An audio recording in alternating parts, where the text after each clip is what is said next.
If you're new to AI or machine learning, the first thing you need to know is, what exactly are you learning?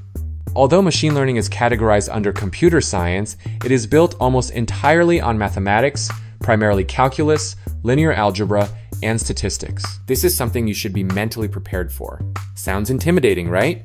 But don't worry, I'll do my best to explain everything in a simple way. So, let's get started. How machine learning works.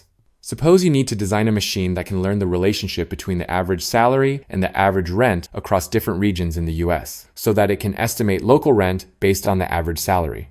This is a typical supervised learning problem in machine learning. So, how would you solve it? The first step, obviously, is to collect data.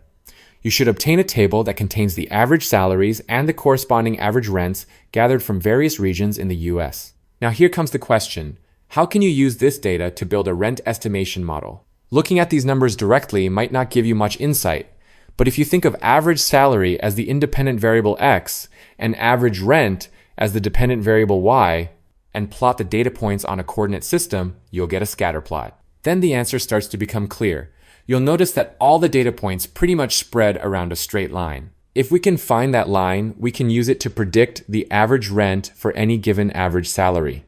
In math terms, the function of this line can be written as y equals w times x plus b, where the parameters w and b define the slope of the line and its vertical offset, respectively. Thus, the problem becomes, how can we find suitable parameters w and b so that the line is sufficiently close to the statistical data? To solve this problem, we need to come up with a standard. How do we decide if the line is close enough to the data? You might be thinking, let's minimize the total distance from each point to the line, and that would work. But actually, there's an easier way. We only need to look at the vertical distance of each point, since that already gives us a good idea of how close the line is. Here's how it works. First, we calculate the predicted value yi hat at any point xi using w times xi plus b, and then compare it to the actual value yi. That gives us the vertical difference, yi minus yi hat. This difference could be positive or negative, but when we talk about distance, we want a positive number.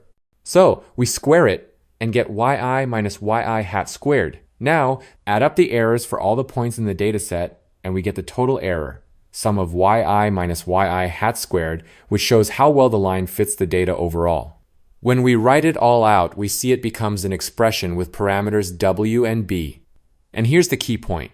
If we're thinking of w and b not just as parameters but as variables, then the total error actually becomes a function of w and b.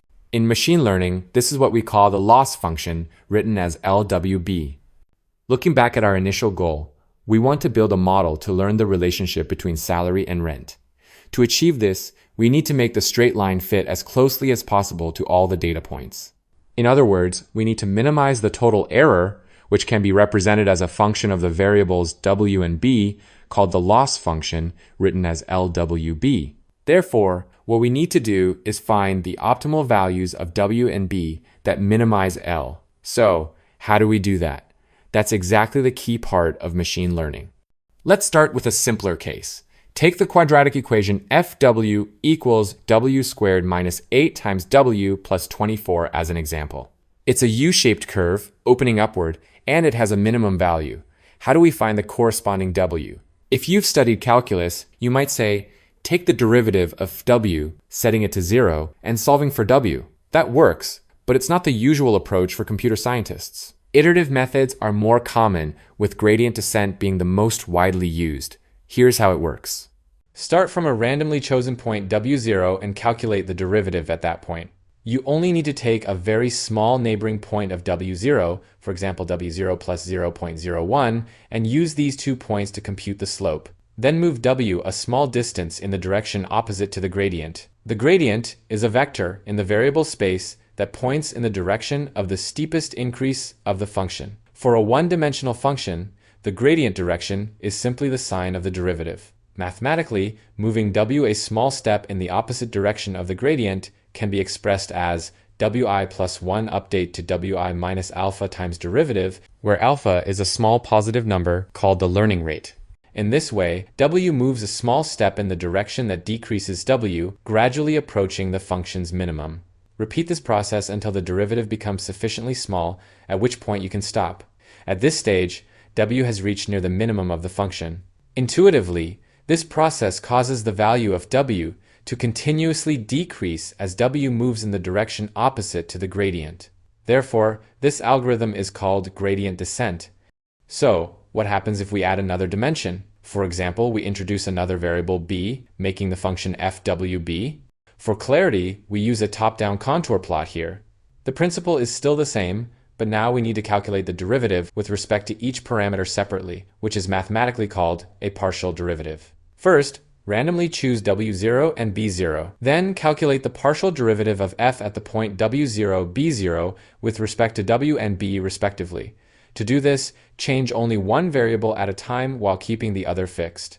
For example, the partial of f with respect to w at w0, b0 can be approximated by f of w0 plus 0.01 b0 minus f of w0 b0, all divided by 0.01. Similarly, the partial of f with respect to b can be approximated by f of w0 b0 plus 0.01 minus f of w0 b0, all divided by 0.01. Use these partial derivatives to update w and b separately. Repeat this process until both partial w and partial b are small enough. At this point, w and b are near the values that minimize wb. Now, going back to our example with salary and rent, how can we minimize the loss function LWB? You'll notice I've already told you.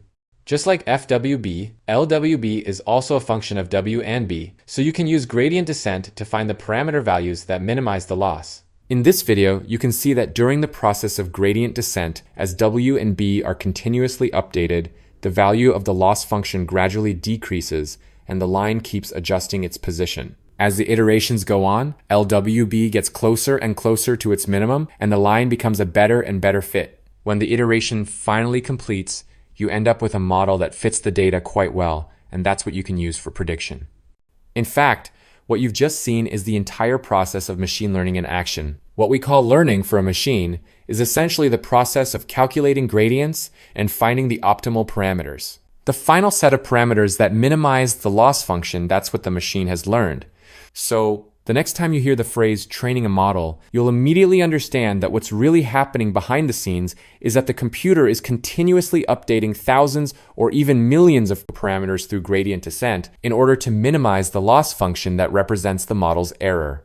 In summary, the process of machine learning can be outlined in the following steps. Step 1. Collect data, generally consisting of a set of input and output. Step 2. Build a model which describes how to obtain output from input. Step 3. Define a loss function, which measures the difference between the model's output and the desired output. Step 4. Minimize the loss function. By continuously adjusting the parameters through an algorithm, the model can fit the data well enough. At this point, the parameters can be taken as the model's learning outcome.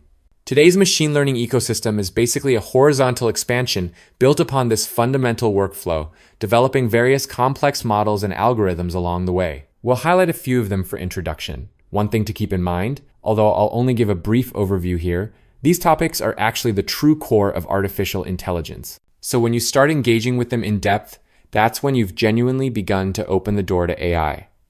Let's first take a look at building models. In our example of salaries and rent, you could see from the data points that a simple univariate function might describe the relationship. But in reality, you almost never encounter such perfect data. The mapping between x and y can be very complex, so complex that you have no idea what kind of function could describe it. How do we model such a situation? The answer is neural networks. The term neural network sounds like it has something to do with biology, but it doesn't. Neural networks are purely a mathematical concept. Essentially, they are just functions with a set of parameters. The diagrams you often see of neural networks are actually computation graphs. They visually represent how the network transforms input x into output y. At its core, it's still just a function. What makes this function special, however, is its extraordinary flexibility. In other words, when a neural network is large enough, it can approximate almost any function. For example, in our salary and rent case, we can directly model the relationship using a neural network.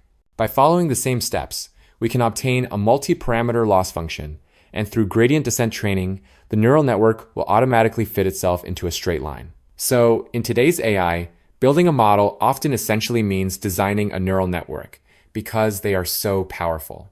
Of course, neural networks also have clear drawbacks. A standard neural network is essentially a massive set of parameters, and training it requires enormous computational resources. That's why much of the current research on neural networks focuses on reducing computational complexity and improving parallel training efficiency. Next, let's talk about the scalability problem of loss functions and gradient descent. In our salary and rent example, we calculated the loss using all the data points, which works fine when the dataset is small. But imagine this. What if your dataset had 1,000 billion records? Now, calculating the gradient would mean going through the entire dataset every single time. That would crush any computer's resources and make training impossible. So what's the solution? Batching, exactly. In practice, this is called mini-batch gradient descent. The basic idea is simple. Instead of calculating the loss on the entire dataset at once, we split the data into many small batches. Every time we update the model's parameters, we randomly pick one batch, calculate the loss on just that small batch, which is called the batch loss, and then use gradient descent to update the parameters based on it. Then we move on to the next batch and repeat until we've gone through all the data. That completes one training epoch.